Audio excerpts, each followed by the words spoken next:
morning, Central Texas. Welcome to KISS Community Connections at 103.1 KISS FM. I'm Phyllis Jones, your host. And you know what? I got issues again. My issue is it's hot outside. And how do people expect me to think? You know, people actually have a conversation with me and it's hot outside. And I'm looking at them like, are you crazy? And do you want a straight answer? So, you know, I don't give good answers when it's hot outside. I don't. You might get anything. So, you know, it's because of the heat. I'm blaming the heat. But, you know, lead into my topic. You know, sometimes you go places and you sit places and you start talking to people and that you don't know very well, but that you know. And all of a sudden you strike a conversation and lights go off. Well, this week, I'm doing summer school. And, you know, those of us who work special ed, we kind of all stick together, you know. And no matter where everybody's sitting at, you find us all sitting in one spot because we have different conversations and other people wouldn't understand what we're talking about. So we kind of, you know, and so last week we were sitting all together, you know, and one of the ladies at the table, we're all co-workers, but she was talking about what I do, right? Because she said, you know, what are you doing now? Because I'm always doing something, you know. So I'm like, I'm still doing, you know, a couple of things. So this other lady, Miss Coleman, she only knows me as working for KISD. That's all she knew. That was it. She didn't know nothing else, you know. So they're like, you don't know she had a radio show? So she looks at me, you know, she gives me this look.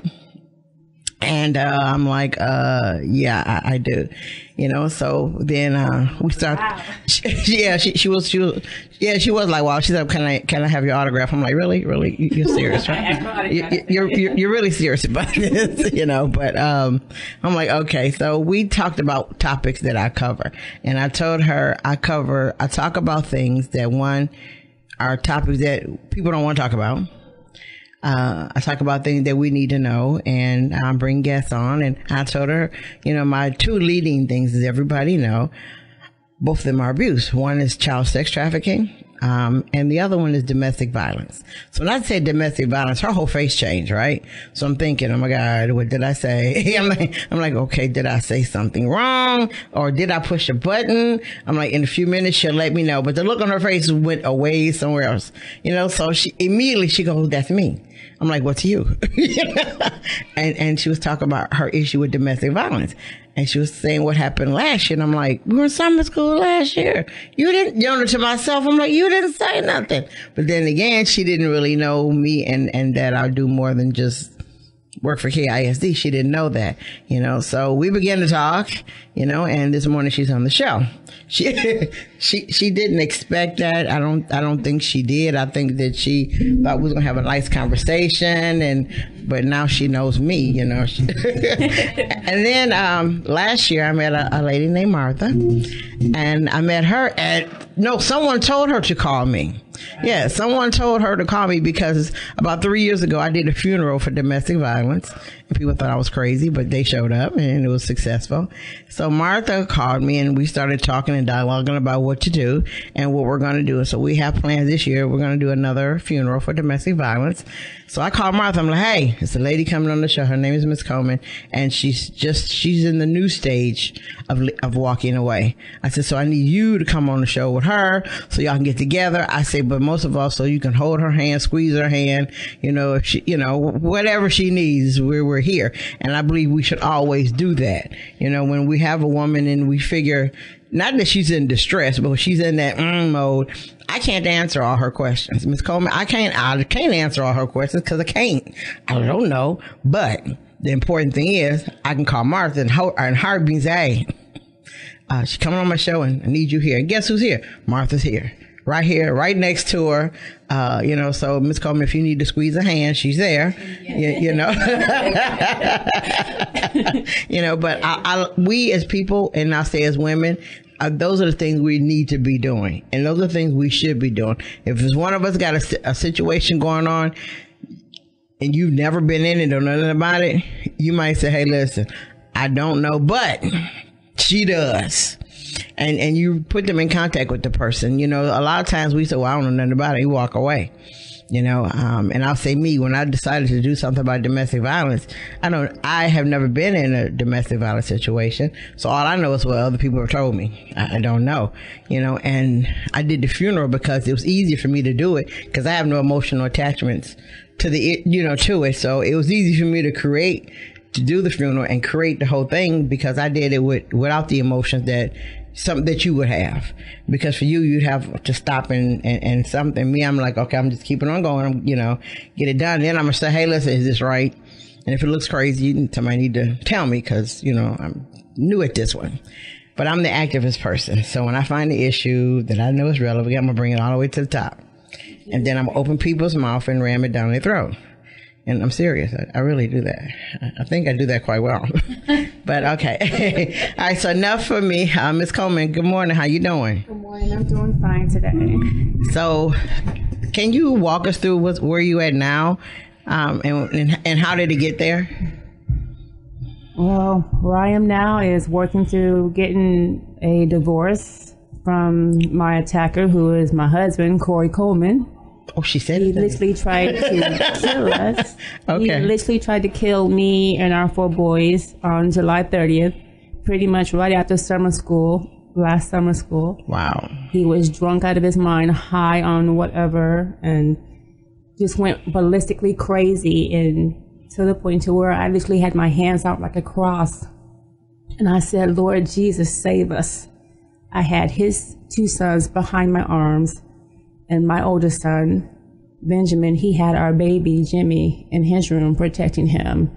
And he literally attacked me and our boys and just tried to kill us. And he went and got a lighter fluid, and was threatening to burn the house down, and just crazy out of his mind. I don't drink, I don't smoke, I don't even curse. But this person who I'm married to is not who he painted a picture of himself as from the beginning. He lied from the beginning, said that he wanted someone to go to church with him on Sundays. He wanted someone to marry and have this baby, and pretty much wooed me from 2014 to me getting pregnant and us, pretty much moving in together. He moved in with me and stuff, and pretty much 3 months into our relationship, he pretty much just became somebody who was not who he said he was. He lied about everything, said he wasn't an alcoholic, said he didn't do drugs, said he'd never been to jail, said he would never hit a woman, and all of that. And all of that was a lie. And just within the past year of what's gone on in this crazy life that he has placed on me and my children, I have found out that through the courthouse, Bell County Courthouse, I have found out through them that not only am I not the only one, I'm not the first. He has attacked several women, probably from childhood on up. I'm not sure, but I have met several people that know him and know me, and they have let me know, yes, he used to always beat women. Even in high school, he would beat his girlfriends. And I'm like, what? Are you serious? Are you serious? And then people would tell me all kind of things. I'm like, no. And they're like, yes.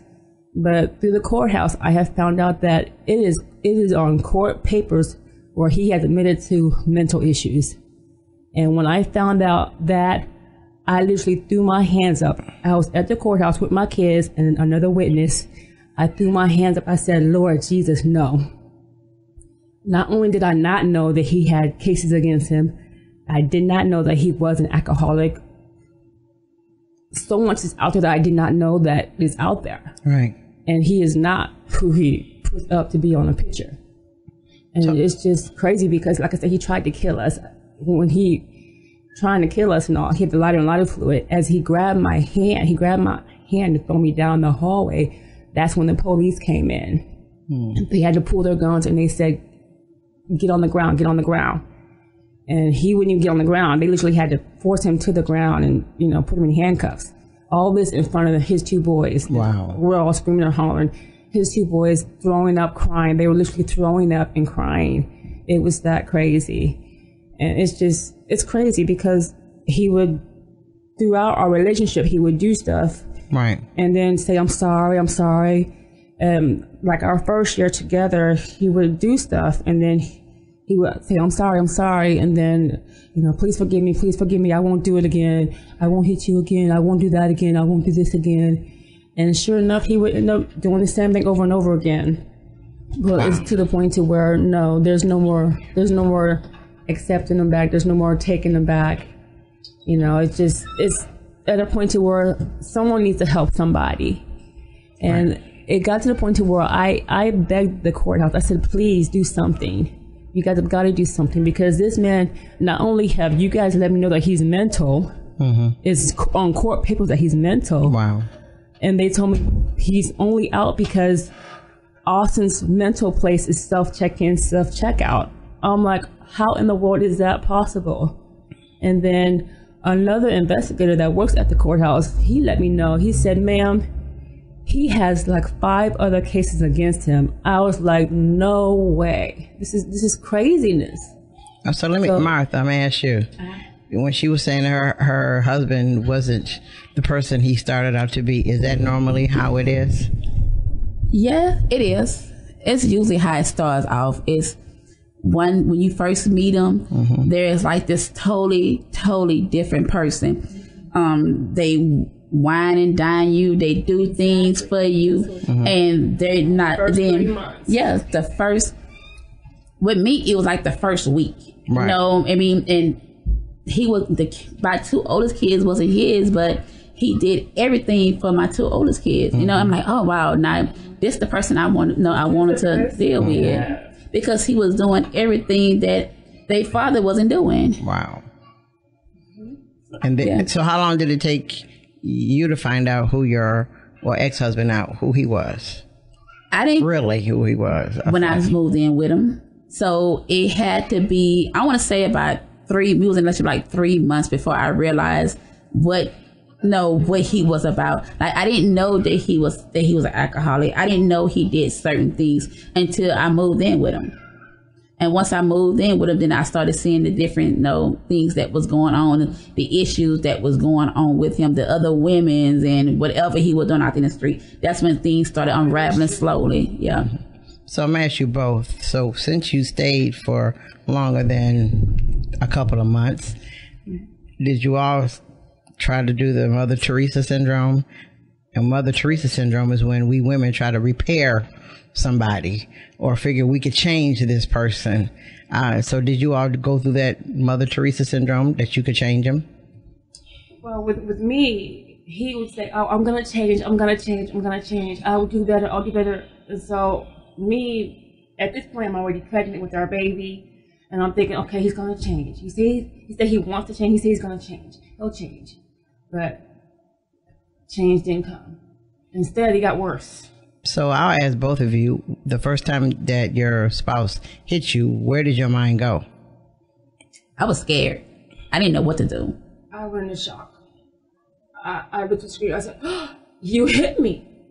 I was literally in shock. I mean, I'm about to start shaking just now, just thinking about it. It's a feeling you never want to go back to. Right.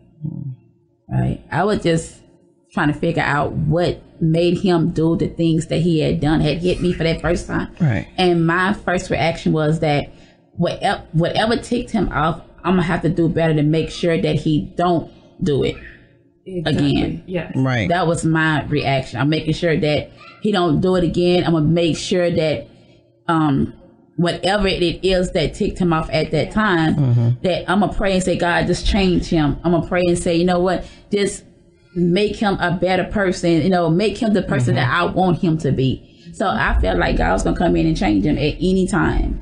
So Ms. Coleman, I see you shaking your head going, Same oh, now. thing. I would pray, Lord Jesus, help us, because he's saying this, but he's doing this. He's saying this, but he's doing the opposite. He's saying he wants to be a man of God. He's saying he wants to do right. I even left my church to be with him in his church. And it just so happens everyone at his church also knew the behavior that he had, which I didn't know.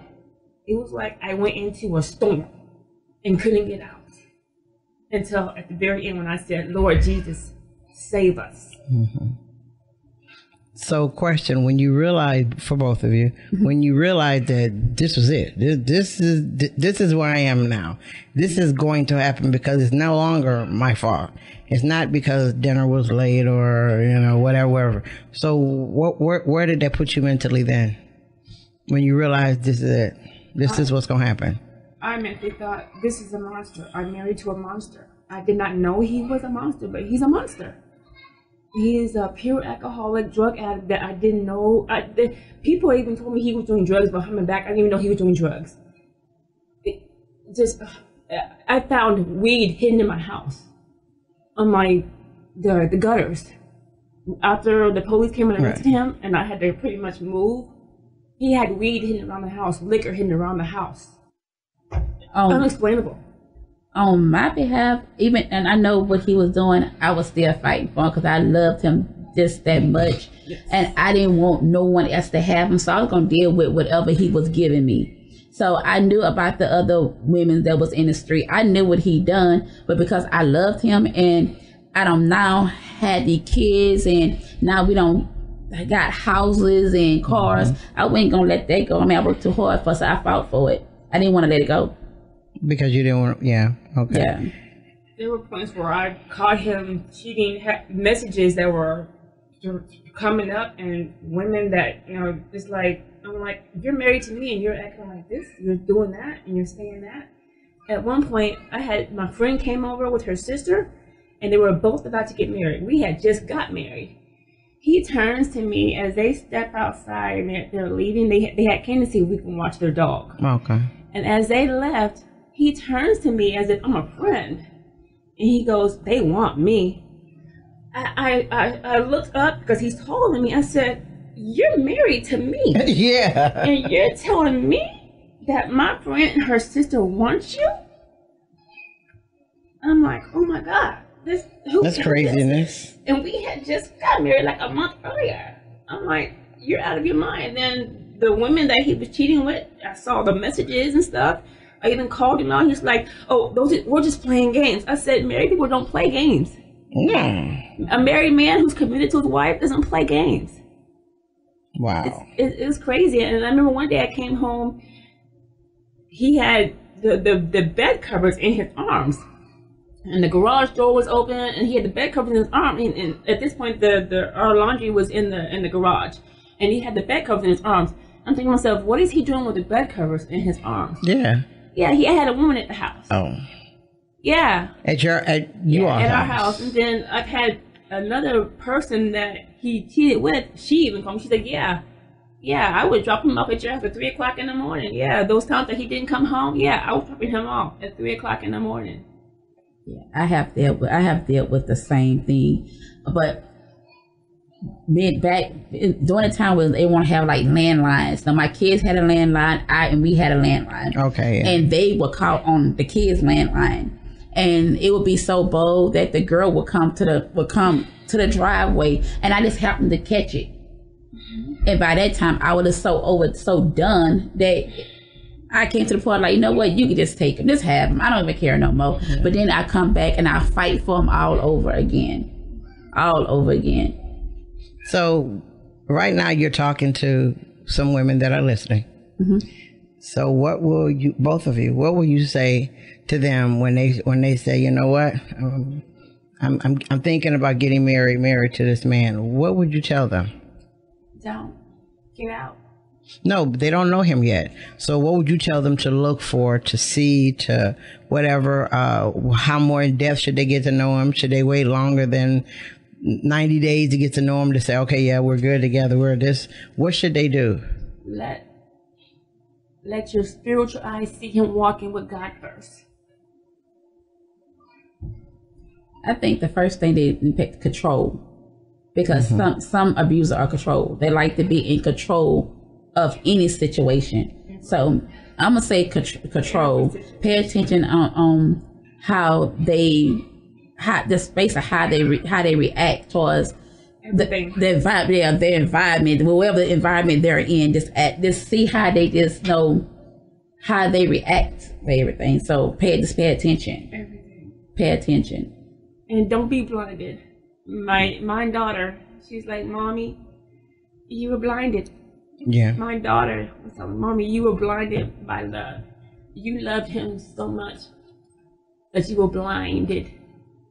Right. And love, when you're in love with that person, you don't see nothing. What they do, nothing is wrong. Everything is right with them. And they could be in the wrong, and you're gonna stick up for that person because the love you have for that person.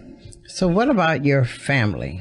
Not your kids, your family. When they found out, what help were they did they also say, well, you know, this is yours, you got to fix it?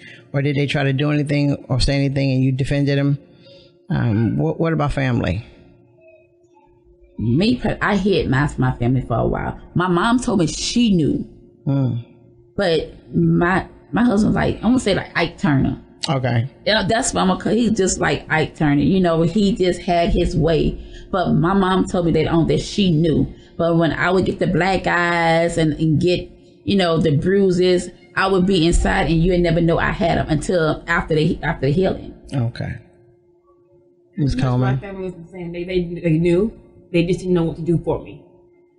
They would say something, but they didn't know what else to say or what else to do. And, you know, that's when the public needs to be educated also. You know, because sometimes you see something and you don't know what to do. So thus, that's your first mistake, is you don't know what to do. Second mistake is you don't go ask nobody else. You know, no one would say, hey, listen, my daughter or my cousin or sister or whatever's in it, do you know what I can tell them to do? You know, and we don't do that. Well, not all of us. Some of us don't do that. You know, when I started becoming more knowledgeable about domestic violence, I learned things that I can now tell a woman to do before she leaves, you know, and I'll say it, and Joe don't listen. But this lady, I went to a workshop, and the lady was saying to tell the women to buy a bag of sanitary napkins and slowly put her information in there, because nobody's going in their bag. Nobody's going in that bag, which is true. Nobody's going in there. That's like the unknown don't touch bag.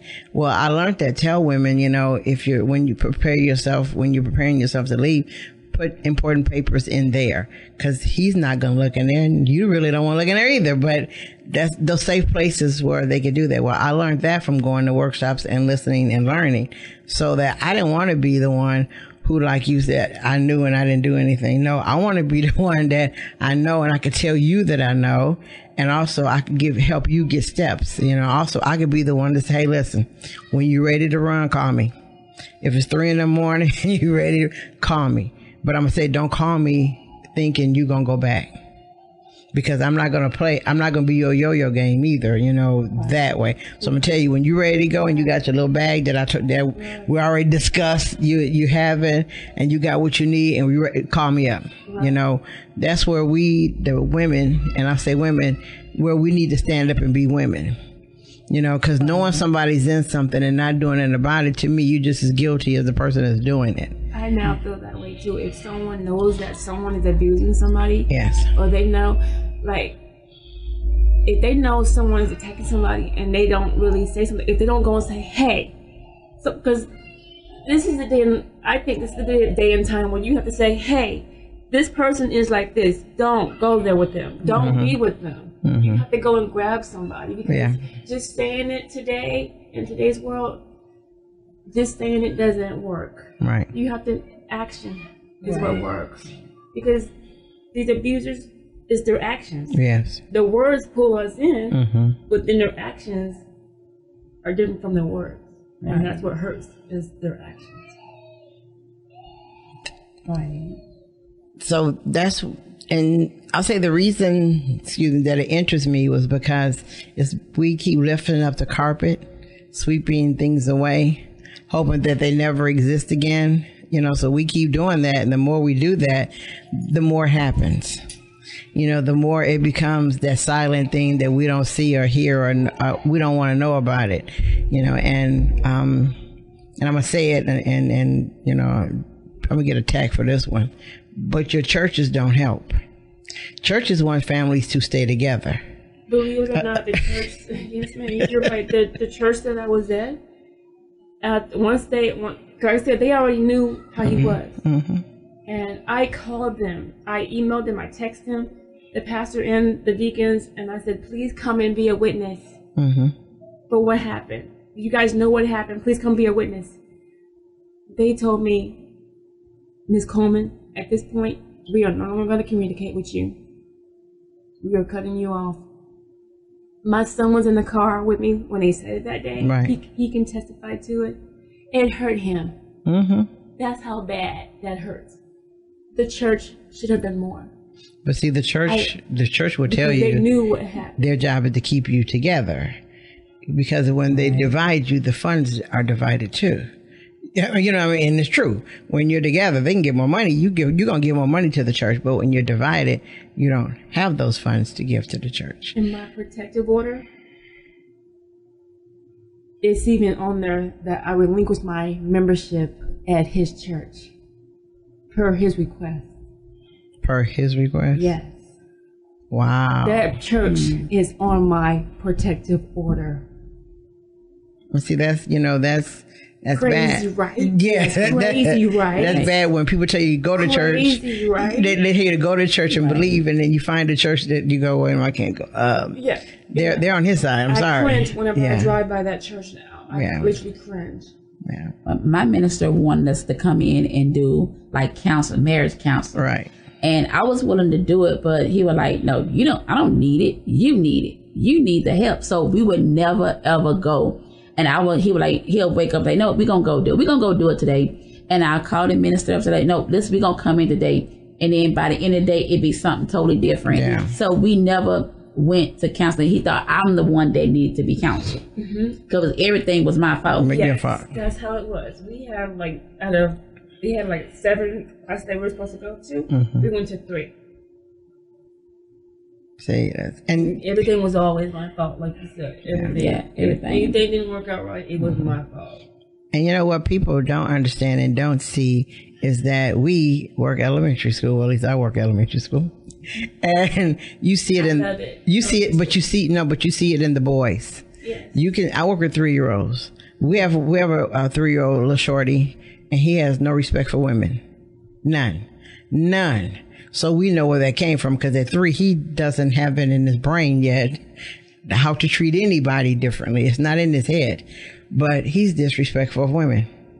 He gonna call you, hey, you. You're not gonna get the Miss Phyllis or the Miss Coleman. Hey, you. So you listen to him and you realize he controls his mother. Okay, at the point you're going. And when we see him interact with his mother, give me your phone so I can play my games. Whoa, give me? Just give me. Just cannot give it to him. And she gives it to him, and we looking at her and looking at him, and her phone rings and he deletes that call so he can play his games. I'm like, so we see what happened to her at home. We already see that, because he's showing us in a little few seconds. I'm gonna get her phone. Somebody gonna call her. Yeah, somebody gonna call her, and I'm gonna delete that call because I'm playing my games on her phone. Not here, Mom. You have, no. I'm like, well, and she said nothing about it. She's like, well, they'll call me back, or they'll leave me a message. No, that's not the point. It's not the point. We're like, to us, we're like, woman, listen, if he's doing this, then he's being taught this and shown this. So he's already at 3 made a decision that these women out here, I'm not going to listen to them, and parents don't see that because they're too close to the situation, but they need to realize we see it, and we're like, well, he can only get that from home. He don't have homeboys to talk to. He don't know cell phone. Hey, what's up? What are you doing? Right. No, so they do it. And at 3, they do what they see at home, because that's their world. So people don't realize that the boys see it and the girls see it, and they react different ways. But, it's bad when I have a little shorty, as I call them, in the classroom, and he no, you're not going to disrespect me, and I was like, good thing he's not my son. I'd be like, whoo, it's a good thing you don't live in my house. Right. Because you want to take them to task, but at school we can only do so much, but we do stop that at school. We're like, it's not going to happen at school. It's not going to happen. It isn't. But people don't realize that it happens that way. So let's take a break and come back.